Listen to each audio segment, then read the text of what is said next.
morning, Todd, as we welcome you here to the Connecticut Convention Center. Joe and Teddy, as always, with you ringside as we will get started with middleweights, and that is Henry Bekford, a 19-year-old short notice opponent. There was a failed blood test by a proposed fighter allowed for this opportunity for Bekford. He's just 19 years old, lost his pro debut, then bounced back with 2 wins, has an inch-and-a-half height advantage in this fight against Ivan Golub, who's from eastern Ukraine. His town's currently in the midst of the pro-Russian supporter upheaval. But unlike the Klitschko's, he doesn't get himself wrapped up in political and civil unrest back home. He says, I'm a boxer, not a politician. He's an undefeated boxer at that, 12-0 with 6 knockouts. Mike Ortega's our referee. We're scheduled for 6. Clean fight, protect yourself at all times, obey my commands at all times. Good luck to both of you. Touch them up. Well, you wonder what you're going to get from Bekford. Took this fight literally on 1 day's notice. Matter of fact, didn't get here till today. Couldn't weigh in until today. So he and his opponent weighed in this morning. It's harder on Bekford, Joe, because he was not prepared for this fight. So it's very possible he went without eating last night just to make weight for this fight. And he's only 19 years old, Mr. Bekford. 7 years younger than Golub. If that's not all enough of a problem facing Bekford, well, he's also facing a southpaw, so no preparation, no time to get ready for a lefty. Of course, you could look at it the other way, too. Golub had no time to get ready for a lefty himself. Dueling southpaws here. Golub is the Ukrainian who started boxing at age 11. Played a little basketball, did a little kickboxing, but he went to the boxing gym in his hometown, and he's loved it ever since. Turned pro in Germany, fought his first 4 fights in Eastern Europe. Ivan Golub, the unbeaten southpaw. This is supposed to be a win served up on a silver platter for Golub, who has 300 amateur fights, only 40 amateur fights for Bekford. I'm not so sure it's going to be that, though. We'll find out. Golub placing a right hand to the body of Bekford. You would think Golub would be just too much for a 2-1 opponent who, as I said, took the fight yesterday. But I'm not sure about Golub. He's already been involved in 2 very close fights, Joe. Both split decisions.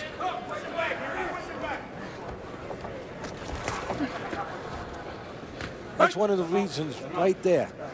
Exhibit A in the courtroom of why I'm not too sure of Golub. Grabbing inside instead of working. Golub just fought 4 weeks ago. Go to the 2nd round TKO win. See, that's the positive for Bekford. He only fought 4 weeks ago, too.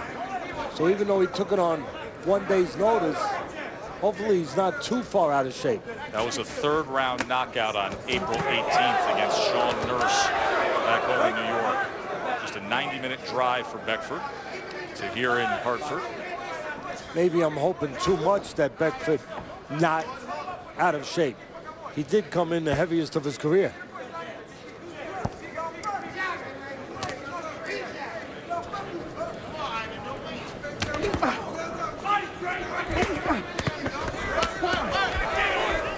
Bekford was able to score in between punches as Golub connected with 2.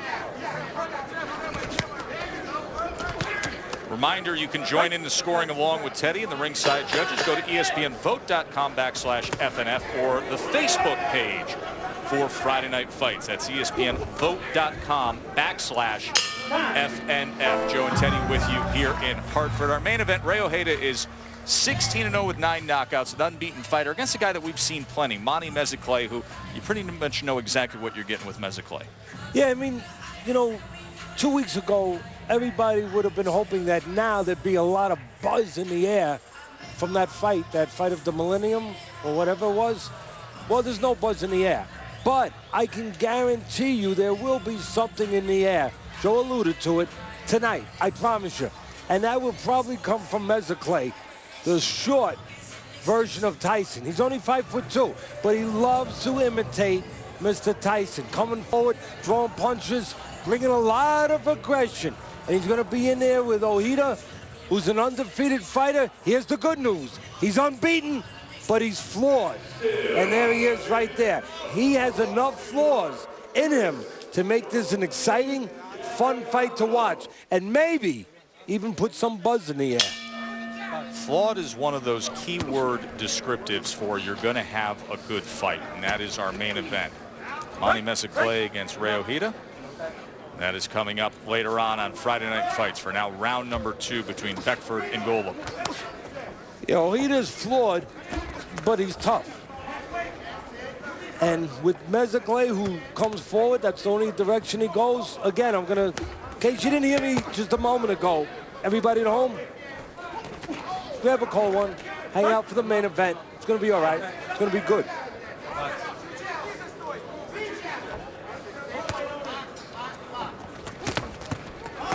It's a wide left hand that time that Golub sent in. Just missed connecting that time as Beckford came forward and Golub fired off that left again.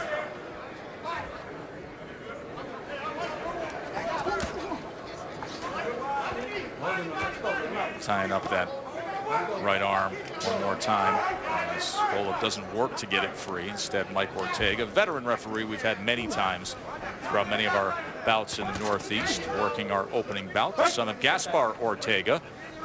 You talk about gritty veterans. His dad, of that generation of Friday Night Fights on old black and white TVs, was the epitome of that kind of fighter. Yes, he was. From one of those great golden eras, still the golden era back then. For me, the 20s, the 30s, the 40s, little 50s. And then, of course, the 80s had a renaissance. Good combination punching, including body work from Ivan Golub. And now he's coming and firing the straight right up top, and you see Beckford tie up and get a hold of that right arm again. Takes 2 to tango, Joe. Yep. Takes 2 to tie up. Golub should not allow himself to be tied up. He puts his hands behind Beckford, who's getting the worst of it. What do you expect him to do? He's going to grab you. And he's I think he about was to go. affected by that body shot right there. Smart move this round for Golub going downstairs. You have a guy who took the fight on one day's notice. Guess what you know? No time to do sit-ups.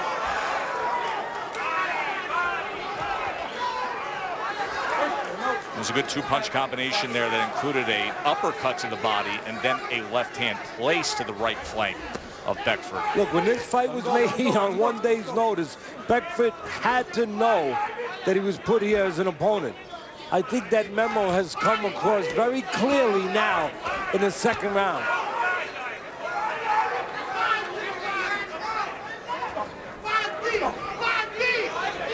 Undefeated Ivan Golub on the attack here in the second round as Beckford tries to shake it off. Showing plenty of heart, Beckford. He's going to need more than that, though. End of 2 here at Hartford. ESPN Friday Night Fights is presented by Corona Extra, who invites you to find your beach. And in part by Verilux, never compromise your vision. We're just a short drive away from the Friday Night Fight studio back in Bristol, Connecticut. Glad to have Todd, though, with us here tonight. Well, Tyson was not a southpaw, but this was a combination he liked. Go to the body and then bring the uppercut up. The body shot gets the arm to move out a little bit, gets the eyes down low, and then you come up high, split the guard. Good shots by the undefeated Golub. Golub came to the U.S. from Ukraine in 2014, fought in Florida originally. Says he plans on staying here for at least 3 years to see how far he can take things with his pro career. He stayed very active, 8 fights since January of 2014 now. The way to do it. If you were going to be a surgeon, you'd want to do surgeries more often. If you're going to be a mechanic, you'd want to work on cars more often. You want to be a teacher, you'd want to be in the classroom teaching more often. You get better. Want to be a fighter? Fight more often. And there, Golub showed some of his vulnerability that I'm not sure about, that I mentioned in the first round. Wide open, getting caught on the way in by Beckford. Good shots. Good control of range there by Beckford. He should do a little more of that. Stay out of the kitchen. He's a little taller, a little longer. do his work on the outside. He's already been burnt in the kitchen a couple times. He's got the blisters to show it, especially down in the body. Tried to dig in with that body combination and the uppercut, but it was just a glancing blow, blocked away. Now he chases him in behind the jab, finishes to the body again on the back end of that combination. When Golub got caught a minute ago, I don't know if it's because his defense is so flawed or because he just acted human for a minute. You know, and just assumed, took for granted that Beckford, after barely surviving the last round, didn't have much to offer. Never assume anything in life, especially in that ring. Take nothing for granted. And it looks like his attitude is the right attitude right now, and his concentration is better for Golub. Got a little more respect right now for the man in front of him, even though he's winning.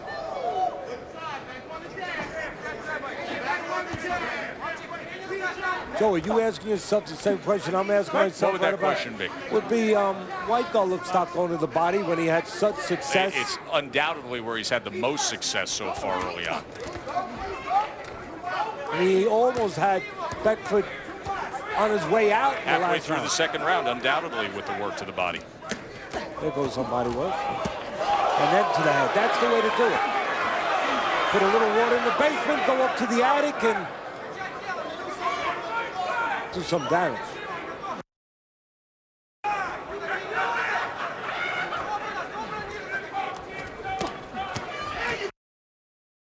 Combination again. Mixed in that left hand to the body and then back upstairs. Somebody might want solid round for Henry, for Ivan Golub, as Beckford, the short notice opponent, has been taken a bit here as we are working our way towards Monty Mezzaclay and Ray Ojeda, and Bernardo is standing by in Ojeda's locker room. And Joe, Ray Ojeda is much more than his 16-0 record implies. He is representing Puerto Rico's rich boxing tradition, and he is aware of what a win tonight can do for his career. He expects a tough challenge from the undersized but aggressive and also dangerous Monty Mezzaclay. Ojeda is a teacher by trade, but believes that in the ring, his mind is also his strongest asset. He's comfortable neutralizing an aggressive opponent or putting the pressure on and finishing the man that stands between him and his next goal, which is to soon become a world champion. We'll see how he does in his ESPN Friday Night Fights debut. He's 16-0 with 9 knockouts right now. Bernie mentioned that he's a teacher, nicknamed El Maestro. He is college educated, has a bachelor's degree in education. Says he's going to teach someday, but for now he puts it aside to focus in on being a world champion. So we will see Ojeda and Mezzaclay in our Friday Night Fight main event from Hartford, Connecticut, right here at the Connecticut Convention Center. I mentioned at the beginning of this evening that Beckford was coming in the heaviest of his career. Can't blame him, took the fight on 1 day's notice. Golub is his heaviest weight in 7 fights. And this, again, I question getting inside with Golub, where he's had such a good go of it, if you will, to the body. Why he would put his hand behind Beckford, get tied up, allow himself to be tied up, and then once he works inside, Joe, why would he go back outside? For me, there he's got position here. Yeah, I'm staying inside. I'm sorry. I'm going to bend. I'm going to get small sometimes. I'm going to get on the sides for defensive purposes. But I sure as heck I'm going to stay in close to Beckford because Beckford has long arms. He doesn't serve himself well when he's in close. He doesn't have room to throw those long arms, to shorten them up. Outside, he does have room. So, pretty simple to figure out where you want to be, I think, when you're in there with Beckford. You want to be where he cannot use those long arms, in close.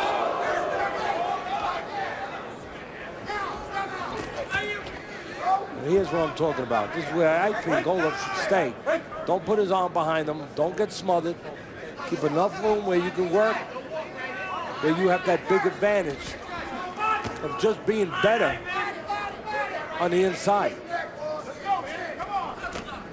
See, some fighters can use those long arms. Riddick Bowe did it when he won the heavyweight title. You know, he was able to fight with Holyfield on the inside, shorten up those shots. Not everyone could do that.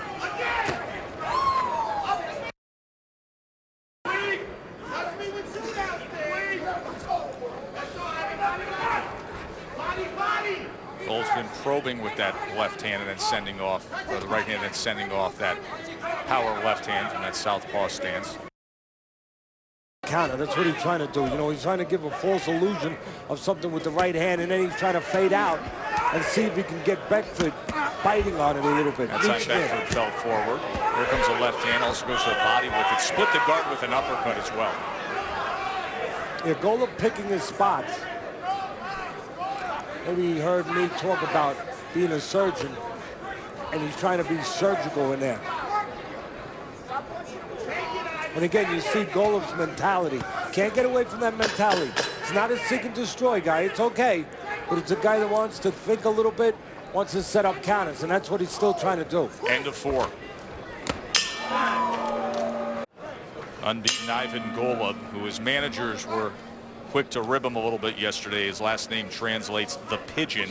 His original nickname when he started as a fighter in Eastern Europe was the Crazy Bird because of having that last name. Now he likes to go by the Wolf, and he has been like a wolf, much the aggressor here, in control of action against the 19-year-old short notice opponent in Henry Beckford. Yeah, I think Wolf works better for a fighter. No doubt. Yeah, you know. Crazy Bird. I mean, who wants Crazy Bird? Maybe if you're a jet fighter pilot, you know, Crazy Bird, maybe be okay. I wouldn't fly with him, but I mean, it'd be interesting. Say, hey, that's Crazy Bird there. The jet fighter pilot. Oh, that's him. Wolf just took a bite out of a left hand to the body again. Tried to dig in there, but caught elbow that time. As long as he doesn't claw him on the inside. And that will be enough with Wolf's references. There's a sharp left hand that time. Goes to the body and undoubtedly affected Beckford as well. Picking his spots real nice, Golub. So the knockdown scored here in round 5. Hey, and again, a thinking fighter, Golub, not a seek and destroy guy.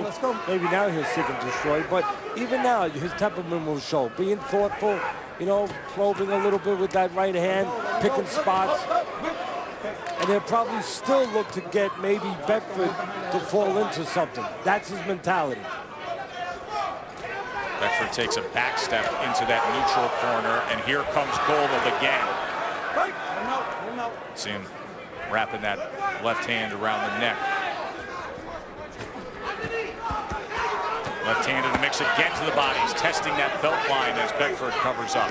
If he stays on that body, it's going to be very difficult. All the heart in the world. It's going to be hard for Beckford to last this round. Sweeping left hand caught just enough of him that time. 60 seconds for Beckford to survive round number 5. You can see Golub has to be accurate, and he is accurate with some of those shots because he's not a hydrogen bomb puncher. He doesn't have that natural power. Beckford a little loose on his legs there, and it's going to be waved off. Mike Ortega did not like the continued punishment that Beckford was taking, and he calls an end to this fight. TKO victory for Ivan Golub to remain unbeaten. Good job by the referee. You have to look out either in the corner or the referee. Somebody has to look out, not just for a fighter on a normal night, but especially for a fighter who's that game, because they are not going to find a way out. Some fighters will find a way out themselves, but a guy that's game like Beckford is, you have to look out for him. And the referee did. Teddy, I want to go back and get to the knockdown that started the end of this fight. Take us through it. Left hand to the body, left uppercut. Again, southpaw version of what Tyson used to do a little bit. To the body first. He leans forward from the body. And then what do? Well, you come up. There it is. Perfect setup. And here's the end of the fight. Just letting his hands go, and the referee knows what he has to do. So the Ukrainian native comes from a town on the eastern side of his native country that's currently occupied by pro-Russian supporters, has come here to the U.S. to ply his craft and moves forward in his career. For the official particulars, we send it up to the ring to Dave Diamante. Ladies and gentlemen, referee Michael Ortega calls a halt to this contest. The official time of the stoppage, 2 minutes and 17 seconds into round number 5. Your winner by TKO. He's still undefeated from Brooklyn, New York, Ivan the Golub. The Wolf, unbeaten, 13-0. 7 knockouts, TKO victory to start Friday night fights from here in Hartford. We got another unbeaten coming up in our co-feature. He's from just down the road, New Haven, Connecticut, 19-0.